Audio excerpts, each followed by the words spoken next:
వీక్షకులందరికీ నమస్కారం. శనేశ్వరుని యొక్క వక్రగతి దాని గురించి మనం వీడియో పెట్టుకోలేదు. ఎందుకు పెట్టుకోలేదు అంటే తెలియాలి. శనేశ్వరుని యొక్క వక్రగతి గురించి ప్రతి ఒక్కరూ చాలా వారికి నచ్చిన విధానంలో ఎక్కడా కూడా శాస్త్ర ప్రమాణాలని పాటించకుండా కొంతమంది 100కి నేను 10% గురించి చెప్పట్లా, 90% గురించి చెప్తున్నా. ప్రజల్ని భయభ్రాంతులకు గురి చేస్తూ ఇక శనేశ్వరుడు వక్రిస్తున్నారు, మీ పని అయిపోయింది, ఇక శనేశ్వరుడు వక్రగతిలో మీకు ఇలా అయిపోతుంది, అలా అయిపోతుంది, ఈ పూజలు చేయండి, ఆ పూజలు చేయండి, ఈ వ్రతాలు చేయండి, ఇలా భయంకరంగా భయపెట్టి ఈ మధ్యన కొత్తగా ఇంకో రకమైనటువంటి సంస్కృతి, ఏదైనా ఒక చిన్న ఆస్పీషియస్ తిథి అంటే నాకు ఏదో చవితి లేకపోతే గణేష చతుర్థి లేకపోతే ఏమో అంగారక చతుర్థి, సంకటార చతుర్థి, కాళాష్టమి వస్తే భయంకరమైన యాప్స్ మేము అలా అది చేస్తాం, ఇది చేస్తాం, ఈ తిథిని ఉపయోగించుకోండి, పితృదేవులకి ఇది వస్తుంది, అది వస్తుంది, ఇవన్నీ రెగ్యులర్ గా నేను చూస్తూ ఉంటాను.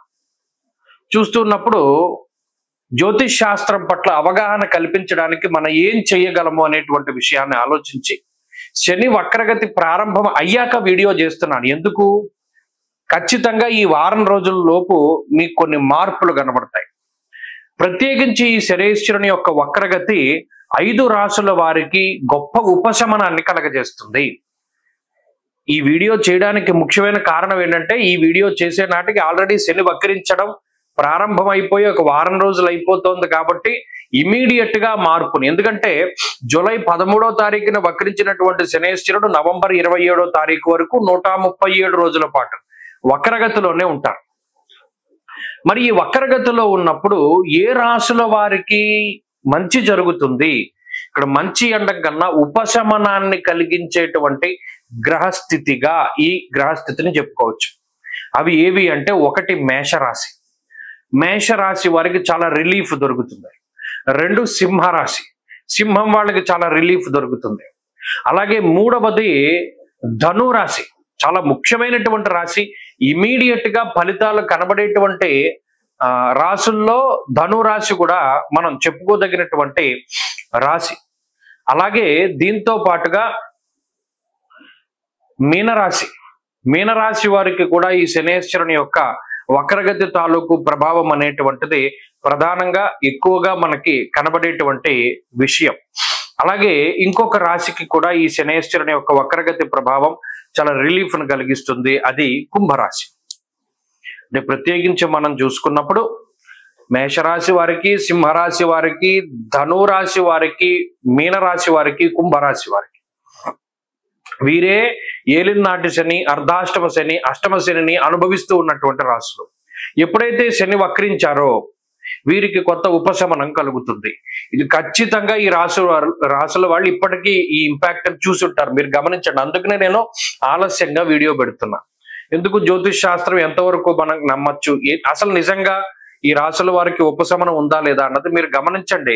ఈ 137 రోజుల పాటు మీరు గమనించి ఎస్, మేషరాశి వారు మార్చి 30వ తారీఖు దగ్గర నుండి ఈ జూలై 13 వరకు పడినటువంటి అనేక అంటే ఆకస్మికంగా వచ్చినటువంటి సమస్యల నుండి ఈ జూలై 13 దగ్గర నుండి నవంబర్ 27 లోపు బయటపడతారా లేదా? ఖచ్చితంగా బయటపడతారు.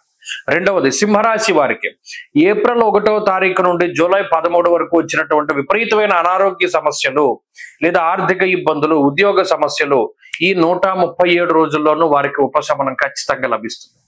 ధనురాశి వారు ప్రత్యేకించి ఇమీడియట్ గా ఎఫెక్ట్ చూసినటువంటి వారు, నాకు ప్రత్యేకించి ఫోన్ చేసి చెప్పినటువంటి వారు చాలా మంది ఉన్నారు.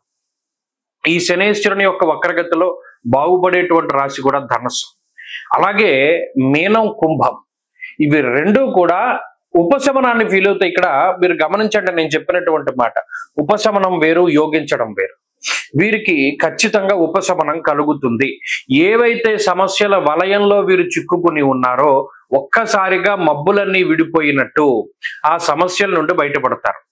ఈ నవంబర్ 28వ తారీఖు వరకు ఉండేటువంటి గ్రహస్థితి ఈ 5 రాశుల వారికి కూడా ఊరటని కలగజేస్తుంది. ఇది ఖచ్చితం. అందుకనే ఆల్రెడీ ప్రారంభమయ్యి ఒక వారం రోజులు అయిన తర్వాత ఈ వీడియో చేస్తున్నాం. నమ్మకం కలగాలి జ్యోతిష్ శాస్త్రం మీద. ప్రతి ఒక్కరూ చెప్పినట్టు చెప్పదు ఈ భవిష్య దర్శిని. కాబట్టి ఈ విషయాలన్నింటినీ జాగ్రత్తగా గుర్తుపెట్టుకోవాలి. ఈ 5 రాశుల వారికి ఉపశమనం. మరి యోగించేటువంటి రాశులు ఏంటండి అని అడుగుతూ ఉంటారు. నిజానికి ఉపశమనాన్ని కలిగించేటువంటి రాశులు ఇవి.